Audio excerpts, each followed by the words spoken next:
Hi guys! Hey, what's up? Welcome back to our channel where we practice taking care of our own needs first so that we can show up more powerfully in the world, in our relationships, and in everything that we do. If that sounds like something you're interested in and you like what we're doing here, please consider hitting subscribe, hitting the notification bell, and hitting the like button. Normally, today we'd be out exploring the island and taking you guys along with us, but today we're a little bit more dressed up. Because it's actually a really special day. One of our really good friends here, Scott, who's a photographer here on the island, he has offered to take our maternity photos. And so we'll be going out to a little spot that he's picked out for us. And we got all gussied up. I am officially 32 weeks along now. Mm-hmm. You know, I was just appreciating like all the people that came together to help make this happen. Mm-hmm. I ordered a dress. It turns out, I thought it would just take a few days to get here, but it's not supposed to get here till mid-August, and I was kind of freaking out. We have very limited options on the island. I was talking about this with my friend Andrea, and she's like, I have a dress. Because I was specifically looking for a flowy white dress. She just pulled one out of her bedroom, which is what I'm wearing now. We'll show you guys later because we'll take you on the shoot with us. Mm-hmm. And then the other thing was you had requested that I wear a haku, which is like a flower crown, and what it took to get that put together. You can go and just buy pre-made ones, but we wanted a handmade one, and our friend Paulina has a contact where they make beautiful lace. And Andrea basically got in touch. She drove 30 minutes to go pick it up, coordinated all the colors to match what I would like, and it got delivered to us, and we have just been getting freaking loved on today already. Yeah. So we're so excited and very, very grateful. Yeah. So the reason we're really enlisting our friends and doing this, we actually planned this pretty last minute, is because we have a pretty big update coming up with a potential big curveball coming our way. So we're kind of scrambling to get this done. And today what we wanted to talk about was Jenn's process and how she got over some of the fears and worries about what could happen as a result of this curveball. And how instead of pushing these negative and scary thoughts away, if you start to embrace them, then you can start to see a way forward. And I think, Jenn's gotten better and better about this over the years, and she's got some pretty cool tools and steps now that she's using, and it's not just cool for her, but I'm so excited to see how we can sort of walk our future daughter through these things. So stick around. And let's have a good time. So why don't you give us the update that we got last week at our doctor's appointment? Yeah, so we went to see our doctor last Wednesday for my 31-week checkup. And the goal of this appointment was for me to get an ultrasound to see where my placenta is. Because my last ultrasound, which was on week 20, we found out that I have a low-lying placenta, which is near the opening of the cervix. And if it doesn't move, then it would not be possible for me to give vaginal birth without complications, right? So the doctor was like, okay, at week 31, we'll do another check. And that's what we did. And we found out that it's only a centimeter away from the opening of the cervix. It needs to be 2 centimeters away for me to give vaginal birth, which is what we want to do from the very beginning. That's what we wanted. And so if my placenta does not move by 1 more centimeter by August 5th, which is in about 2 weeks, I have to go in for a scheduled C-section mid-ish August, which will bring her due date up 4 weeks. So we got hit with this news, and just the possibility of having our baby 4 weeks earlier, it kind of jolted both of us. A little bit. A little bit. I'm not ready, but I know it's one of those things where it's you're never going to be ready, but literally I feel like I have 2 pieces of clothing for her. Just so many things it feels like it needs to be done before then. I thought we'd be the types to have read a bunch of books about this whole process. Sure. And especially you. Especially me. Especially you, but you haven't read a single one either. I have been surprisingly chill during this whole pregnancy about a lot of things. Yes, actually, I agree with that. It exceeds expectations for sure. Yeah. So it seems like you were pretty chill about this news as well. I was and I wasn't. So I would say as soon as I heard that, yes, I was freaked out about her coming 4 weeks earlier, but I think the other thing that I was more freaked out about is the fact that I might have to have a C-section. And that wasn't something that I ever wanted. But the more I thought about it, the stronger that little voice was in my head where it's like, you don't want a C-section. You don't want a C-section. And normally, I mean, okay, so if it comes down to the health of me and my baby, I'm going to do what's best. I know that. But I was also kind of curious to see why this voice in my head was so loud.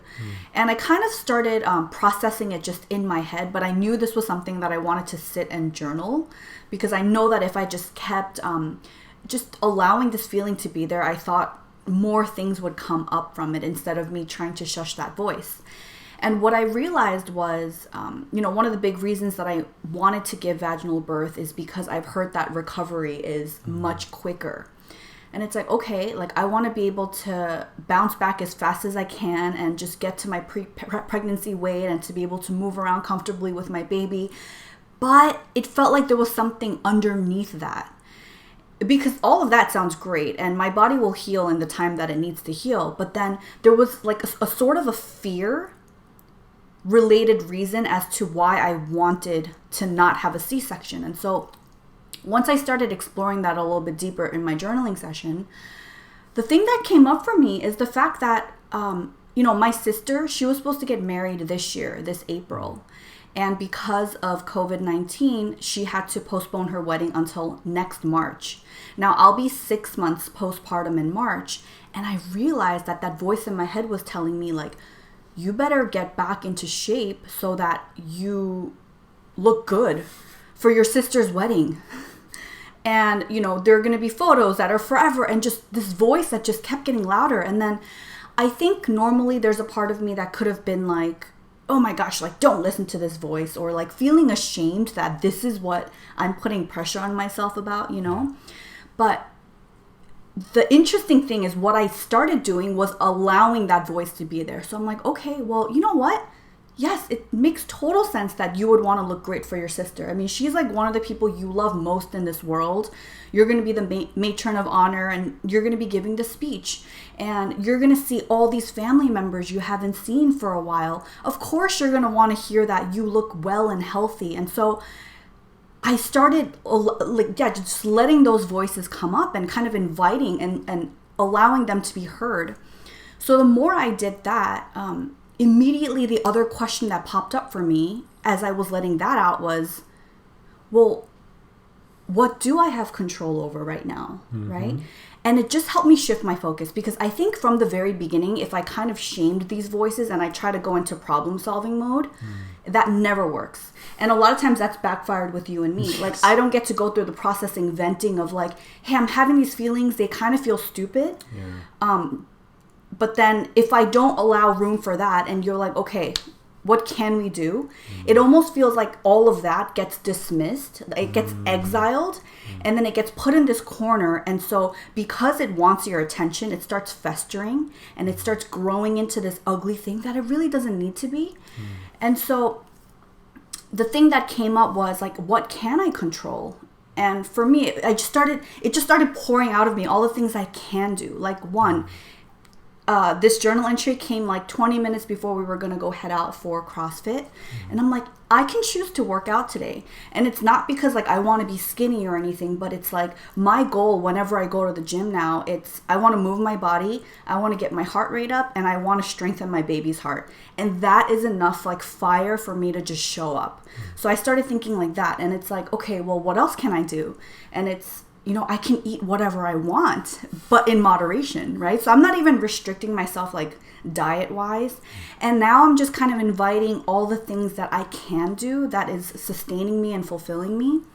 And so, I experienced so much freedom from this process that I was taking myself through. And I realized like the power of being able to choose my own thoughts, right? Because when we give our energy to the wrong things, it can take us down like a very destructive path. And I think that's kind of how I normally tended to operate. Like even years ago, I would just go and see how deep and dark it is. And a lot of times, like I wouldn't even invite you into that.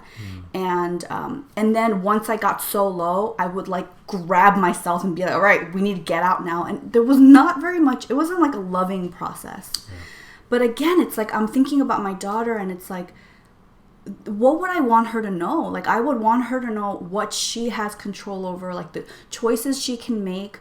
I want her to know that, like, no matter what, even if it's like I don't get to be at like this perfect weight or whatever, I'm going to do what's best for me and her. I'm going to teach her what it means to give myself grace and compassion in hopes that I can pass that along to her. And it just turned into this whole thing. Literally, you guys, I sat for like maybe 20 minutes and I resolved this entire thing.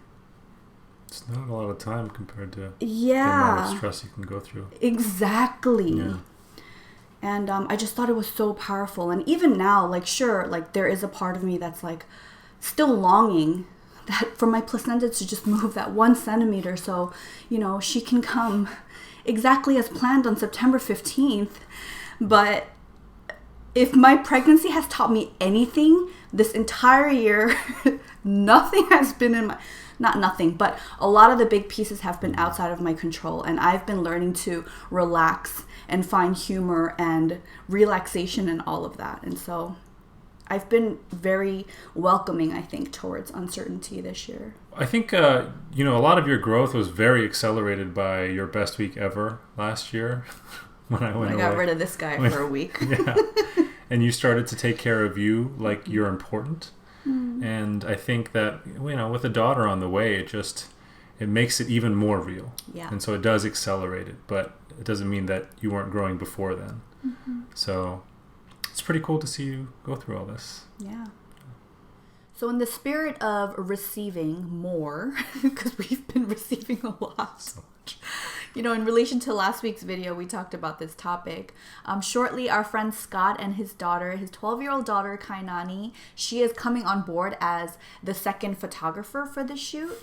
And we wanted to take them out to dinner before we go out and have our sunset photo shoot. So we're going to get ready to head out, and we'll talk to you later.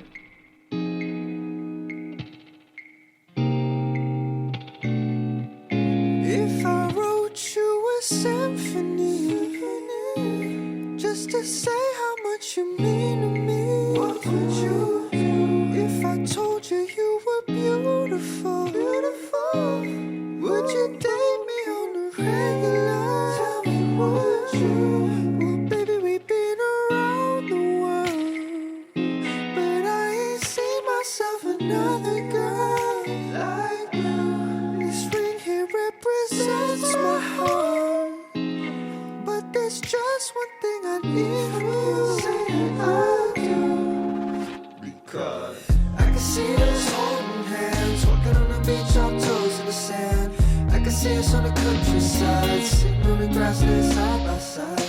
You could be my baby, would you look at that lady? Girl, you amaze me, don't do nothing crazy.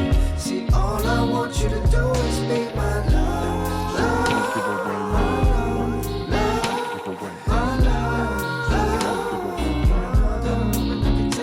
love. I'd like to share one more thing with you today. Things would just be easier if life went as planned, right? If only you could control all the variables. Then when you feel like you've got a good grip on things, life hits you with the unexpected and the unclear, or even the unwanted, or the undesirable. The natural reaction for your mind and body is to react to this as a threat, to fight, take flight, or freeze. But we also have a supernatural reaction. We get to be aware of ourselves. We become acutely aware of all the ways we've fallen short, don't measure up, and will continue to fail. It feels gross, it feels scary, it feels utterly and completely shameful.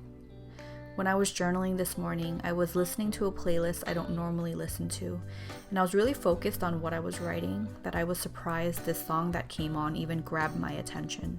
It's called Graves into Gardens, and I don't think I've ever heard it before. I felt convicted to stop writing, so I put my pen down and my ears perked up, and I started paying closer attention to the lyrics. All of a sudden, I just broke down and started crying because I was overwhelmed with this immense love.